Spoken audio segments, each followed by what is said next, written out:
De um atleta que faz uma maratona em um carro até uma saltadora olímpica que revela ser homem, descubra hoje sobre os atletas que trapacearam nas Olimpíadas. Os Jogos Olímpicos de 1968 foram significativos em muitos aspectos, especialmente graças aos atletas afro-americanos Tommie Smith e John Carlos, que levantaram os punhos no pódio dos 200 metros, mostrando seu apoio ao movimento do poder negro. Embora este continue sendo o evento mais popular, as Olimpíadas tiveram muitas outras histórias surpreendentes.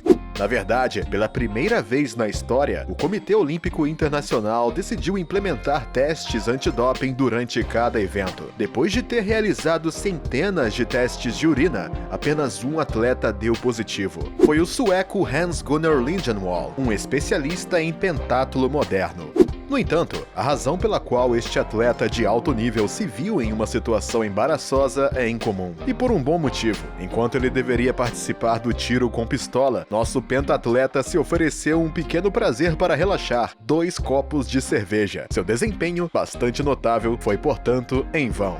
E se a Suécia terminou na terceira etapa do pódio, graças ao Lindenwall, a celebração foi visivelmente de curta duração, pois o Comitê Olímpico Internacional considerou o álcool como uma substância dopante. A ironia é que o teste foi solicitado pelo presidente de sua delegação. Naturalmente, o culpado alegou que não estava ciente desta regra. Apesar disso, sua ação teve sérias consequências. Desclassificado da competição individual, seus 2 copos de cerveja lhe custaram a medalha olímpica. Pior ainda, a Suécia também foi desclassificada da competição em equipe e ficou de fora da medalha de bronze. Entretanto, Hans-Gunnar Lindenwall pode se consolar. Ele foi o primeiro atleta a dar positivo nos Jogos Olímpicos e ele está longe de ser o último. Correr uma maratona pode ser muito difícil para alguns atletas, e não é o Spiridon Belokas que dirá o contrário. Ele usou um método pouco ortodoxo para evitar ter que percorrer toda a distância, que em 1896 era de apenas 38 quilômetros. Na época, o atleta grego havia ultrapassado o quarto colocado húngaro Gyula Kellener a poucos quilômetros da linha de chegada. Mas não de forma qualquer. Spiridon Belokas havia decidido emprestar uma carruagem. Assim, no final da corrida, ele terminou em terceiro lugar. Infelizmente para ele, as coisas não correram como planejado, porque Gyula Kellener o viu sentado no banco de trás de um carro depois que ele foi passado. Muitas outras testemunhas também confirmaram esta versão dos eventos. Como resultado, Spiridon Belokas foi desqualificado por não cobrir toda a distância e Gyula Kellener pôde ocupar o terceiro lugar. E como o azar nunca vem sozinho, Spiridon tem sido a desgraça de toda a Grécia. Se fala até que o próprio rei George II tentou compensar Gyula Kellener dando-lhe um relógio de ouro.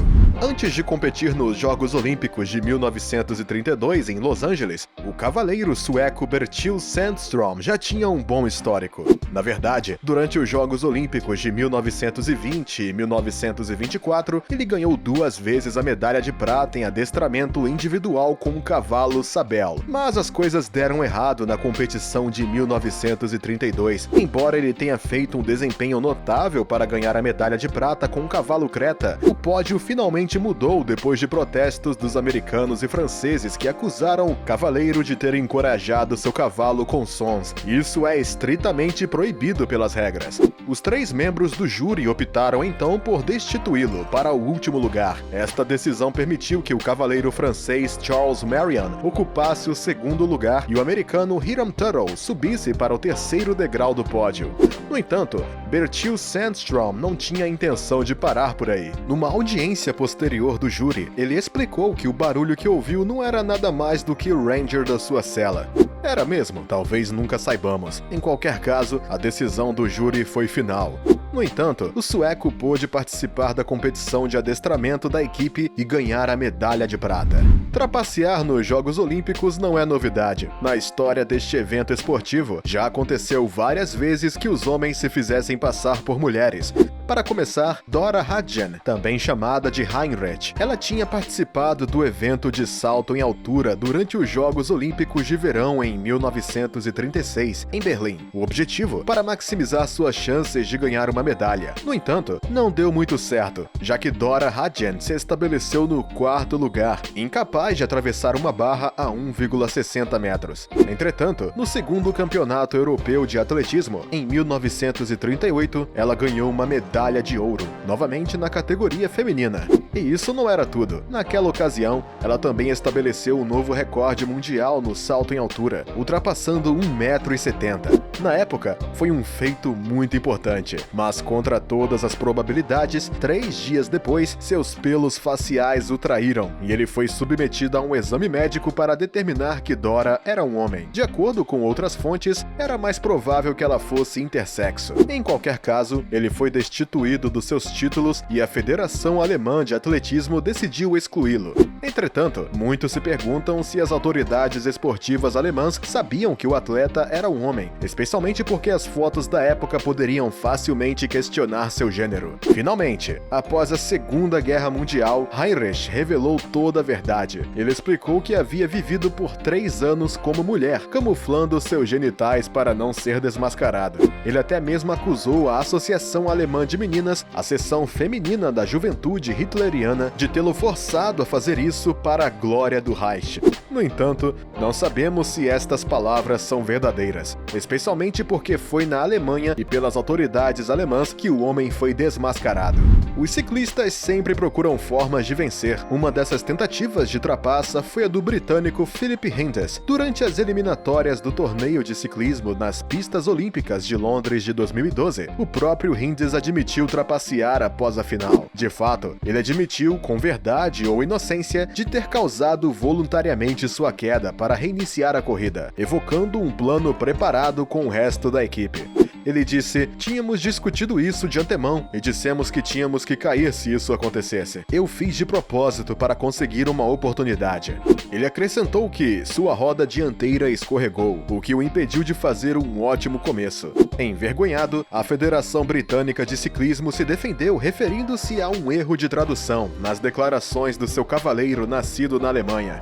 Quanto à parte principal interessada, preferiu retrair a declaração, provavelmente por medo de sanções. Em qualquer caso, a tática valeu a pena, pois seu trio se qualificou após esta etapa e continuou a competição para ganhar ouro, mesmo estabelecendo um novo recorde mundial, 42 segundos nos 600 metros, e, apesar da confissão de Philip Hindley, o recorde permanecerá inalterado.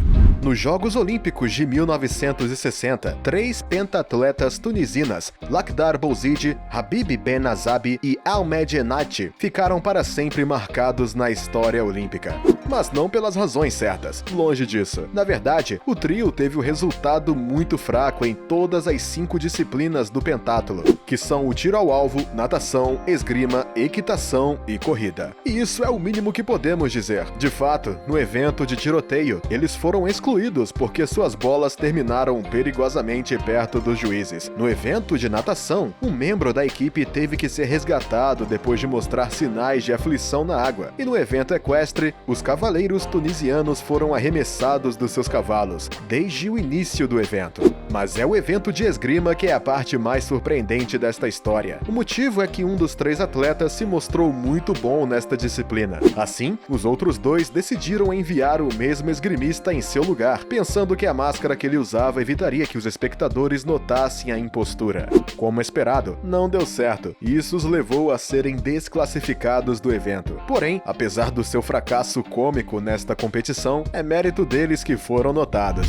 Provavelmente inspirado pelo Spiridon Belocas, o maratonista Fred Lors também enganou de forma espetacular durante os Jogos Olímpicos de 1904, em St. Louis. De fato, o atleta sofreu atraso por conta das câimbras no quilômetro 15. Incapaz de continuar a corrida, Fred Lors encontrou uma solução muito simples para o seu problema. Ele saltou para dentro de um carro. O carro deixou a 8 quilômetros da linha de chegada. Com suas dores aliviadas, Fred Lors conseguiu terminar sua corrida com tranquilidade e um primeiro lugar garantido. Por sorte, tudo correu conforme o planejado, pelo menos por um tempo. Depois de curtir os aplausos da multidão, sua jogada foi descoberta. Quando a filha do presidente Roosevelt, Alice Roosevelt, estava prestes a presenteá-lo com um troféu do vencedor, Thomas Hicks, o suposto vice-campeão, garantiu à multidão que ele era o verdadeiro vencedor. Ele disse: "Eu ganhei porque estava na liderança e não fui superado." Lors foi então forçado a deixar o estádio olímpico para sair do meio da multidão. Ele também afirmou que nunca quis uma medalha e que só queria fazer uma piada. Obviamente, ninguém acreditou nele e ele foi banido para o resto da vida pela União Atlética Amadora. Mais tarde, a organização reverteu sua decisão após um pedido de desculpas e em 1905, Lors venceu a maratona de Boston sem trapacear, ou não. No pódio dos trapaceiros, a porto-riquenha Madeline de Jesus pôde muito bem estar em primeiro lugar. Nos Jogos Olímpicos de 1984 em Los Angeles, este atleta participou das competições de pista e de campo como saltadora e velocista de longa distância. Infelizmente, após uma lesão do tendão durante o salto em comprimento, Madeline não pôde participar do revezamento 4x400 que ocorreu 6 dias depois. Mas para não entrar em pânico, ela havia encontrado uma solução maravilhosa. Ela pediu a sua irmã gêmea, Margaret, para substituí-la durante este evento, especialmente porque ela também era uma atleta. Originalmente presente em Los Angeles como espectadora, Margaret finalmente desempenhou o papel da sua irmã na pista. E funcionou. A equipe porto-riquenha havia se qualificado para a final. As gêmeas tinham acabado de enganar o mundo por um pouco menos de um dia. Como? Bem, uma repórter conseguiu distinguir as duas irmãs por uma verruga na bochecha. Quando o chefe da equipe olímpica porto-riquenha ouviu a notícia, ele retirou imediatamente sua equipe da final. Como resultado, Madeline e Margaret foram banidas de todas as competições futuras pelo Comitê Olímpico Porto-Riquenho. 3 outros membros da equipe, também cúmplices, foram suspensos da competição por 1 ano. Quanto ao seu treinador, Francisco Colin Aller, que escondeu o engano, ele foi banido para toda a vida da competição internacional. Sanções muito severas, para dizer o mínimo. Nos Jogos Olímpicos de Sydney de 2000, a velocista americana Marion Jones ganhou 3 medalhas de ouro e 2 de bronze. Um feito notável, mas que mais tarde deu lugar a muitas suspeitas. De fato, a atleta foi rapidamente acusada de ter recorrido ao doping. Após muitos anos de mentira para os tribunais, ela decidiu confessar em 2007 que vinha tomando THG, um esteroide anabólico sintético, desde 1999. Uma confissão que lhe custou suas medalhas olímpicas, assim como seus 2 títulos no Campeonato Mundial de Atletismo de 2001. Pior ainda, durante o julgamento, ela se declarou culpada e foi condenada em janeiro de 2008 a 6 meses de prisão por mentir na investigação do doping contra ela. Finalmente, após cumprir sua sentença, a atleta optou por não desistir do esporte, preferindo, ao invés disso, praticar basquete. Agora cabe a você nos dizer nos comentários quais destas manobras dos atletas nos Jogos Olímpicos mais o surpreenderam. E como sempre, se você gostou deste vídeo, não se esqueça de nos dar um like, se inscrever no canal e ativar o sininho para receber todas as notificações e não perder nenhum de nossos próximos vídeos.